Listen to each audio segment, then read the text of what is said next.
ओम साई राम, जय Sai Ram. Happy Thursday to everyone. बाबा की कृपा से, बाबा की ब्लेसिंग से आज एक बहुत ही प्यारी बाबा की लीला बताने आई हूँ। एक बाबा की प्यारी सी बेटी हैं मनीषा जी, जिन्होंने ये हमारे साथ शेयर किया है। तो होता है ये बताती हैं कि इनकी शादी को लगभग 3 साल हुए हैं और शादी के तुरंत बाद ये अपने ससुराल में मतलब पुणे में शिफ्ट हो गई। वैसे ये रहती हैं भुवनेश्वर में, इनका मायका, और शायद ससुराल भी वहाँ पे है, लेकिन काम की वजह से पुणे में ये लोग शिफ्ट हुए हैं। इनका जो दोनों की हस्बैंड वाइफ की नौकरी है वो पुणे में है, तो वो पुणे में शिफ्ट हो गए थे इमीडिएटली आफ्टर मैरिज। तुरंत मतलब शादी के बाद वो शिफ्ट हो गई। और वो बताती हैं कि शिफ्ट होने के बाद उनके कभी इतना ध्यान में नहीं रहा कि उनका जो वेडिंग एल्बम है रिसेप्शन का, वो उन्होंने कलेक्ट ही नहीं करवाया था फ़ोटोग्राफ़र से। क्योंकि आजकल होता है ना, मोबाइल पे भी बहुत सारी फ़ोटोज़ हमने खींची हुई रहती हैं, तो इसलिए उनके एंड लाइफ बिज़ी हो जाती है। हम शादी के बाद अगर वर्किंग भी हों तो बहुत लाइफ बिज़ी उनकी हो गई थी, तो वो उनका ध्यान में नहीं रहा। लेकिन अभी कुछ दिनों पहले उनके एकदम से ध्यान में आया कि अरे हमने तो अपने रिसेप्शन का एल्बम ही नहीं कलेक्ट किया है। तो उनको क्लिक हुआ, तो उन्होंने अपने हस्बैंड से बात की और बोला कि आप फ़ोटोग्राफ़र को बोलो कि हमें वो चाहिए वेडिंग एल्बम, कि वो हमें यहाँ पर भेज दे।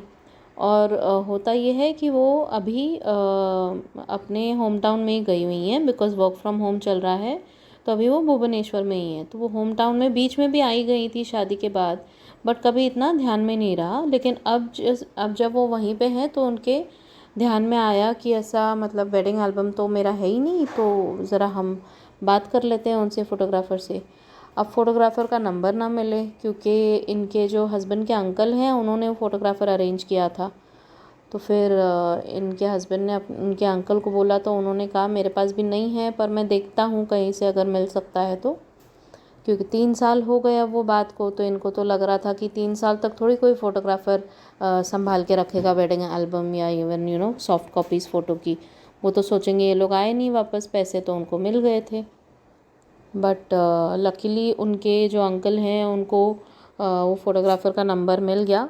और लेकिन इसी बीच जब तक फ़ोटोग्राफ़र का नंबर नहीं मिला था, तो एक लीला हुई बाबा की। ये बहुत बाबा से प्रे कर रही थी कि बाबा प्लीज़, मेरे फ़ोटोग्राफ्स इतने अच्छे प्रेशियस मोमेंट्स हैं हमारे शादी के, आप प्लीज़ उनको ज़रा संभाल के रखवाइएगा, हमें वापस दिलवा दीजिए प्लीज़। तो जैसे ये प्रे कर रही थी, तो एक दिन बोली कि मैं सोई हुई थी और अचानक से इनको लगा कि इनके दरवाज़े पे ना कुछ लोग आए थे बाबा के भजन गाते हुए। तो ये इन्होंने आवाज़ सुनी बाबा के भजनों की, तो ये तुरंत उठी नींद में से और दरवाज़े पे गई। तो बाबा के ही बच्चे थे और वो बाबा के भजन गा के, उनकी एक टोली घूम रही थी वहाँ पे बाबा के फ़ोटो के साथ। तो वो जो थे, जो आए थे वहाँ पर, बाबा के ही बच्चे बोले जाएंगे, वो जो थे बंदे आए थे, उन्होंने इनको देख के कुछ कुछ भविष्यवाणी जैसे करते हैं वो उन्होंने बताई। और लेकिन उसमें से सबसे ज़्यादा अहमियत वाली इनको ये लगी, उन्होंने बोला कि 11 मार्च को आपका कोई बहुत एक अच्छा और बड़ा काम होने वाला है, आप मेरी बात याद रखना। तो ये बहुत मतलब सोच विचार में पड़ गई कि होता है ना कि बाबा की तरफ से कोई आया है और बोल रहा है कि 11 मार्च को तुम्हारा कोई तो काम बनने वाला है। तो ये सोच में पड़ गई कि बाबा आप कौन सी लीला करने वाले हैं अभी, और मेरा कौन सा काम करवाने वाले हैं अभी। एंड फिर होता ये है कि 11 मार्च की सुबह ही, इवन 10 मार्च को बोली कि रात को सोते टाइम भी मैं सोच रही थी कि अगले दिन बाबा अभी 11 मार्च कल है, आप क्या करने वाले हैं। एंड होती है ना, एक्साइटमेंट थी थोड़ी उनको भी। और फिर 11 मार्च की सुबह जब वो सोई हुई थी, तो उनको एक आवाज़ आई जैसे कि उनके हस्बैंड बात कर रहे थे किसी से फ़ोन पे, और बोले कि हाँ आप ये एड्रेस पे आ जाओ और आकर देकर जाइए। तो फिर ये थोड़ी देर के बाद वो फ़ोटोग्राफ़र आया और इनका वेडिंग एल्बम देकर गया 11 मार्च के दिन पे। तो ये बहुत खुश हो गई और बोली कि बाबा की यही लीला थी कि बाबा ने देखिए कैसे अपने एक बंदे के थ्रू संदेशा भी भिजवाया था कि 11 मार्च को तेरा एक अच्छा बड़ा काम करवाऊंगा मैं। और ये वेडिंग एल्बम किसी का मिलना after 3 years is actually a big thing. मतलब आजकल के ज़माने में लोग नहीं इतना संभाल के रखते हैं, लेकिन वो फोटोग्राफ़र ने भी बोला कि कोई और फोटोग्राफ़र होता था ना तो शायद आपका वेडिंग एल्बम आपको मिलता नहीं, क्योंकि 3 साल हो गए हैं इस बात को। तो लेकिन बाबा की कृपा होती है, बाबा के बच्चे हैं हम, बाबा तो हमारी हर छोटी से छोटी इच्छा भी पूरी करते हैं। तो ये तो वेडिंग एल्बम की बात थी, तो कैसे नहीं बाबा संभाल के रखते थे। तो इसलिए इन्होंने वही मतलब हमारे साथ शेयर किया कि किस तरह से बाबा ने लीला की, और इतने टाइम तक उनको तो याद भी नहीं था, बट ये बाबा की ही लीला थी कि इनको याद आया इसी महीने। और फिर वो बाबा की टोली आई भजन गाते हुए बाबा के फ़ोटो के साथ, और इनके घर के बाहर इनको देख के भविष्यवाणी की, एंड वो ट्रू भी हुई। बाबा ने सच भी करवाया कि हाँ इनका एक अच्छा काम हो गया और इनको वेडिंग एल्बम मिल गया इनका। तो बहुत ही प्यारी लीला शेयर की। Thank you so much Manisha ji.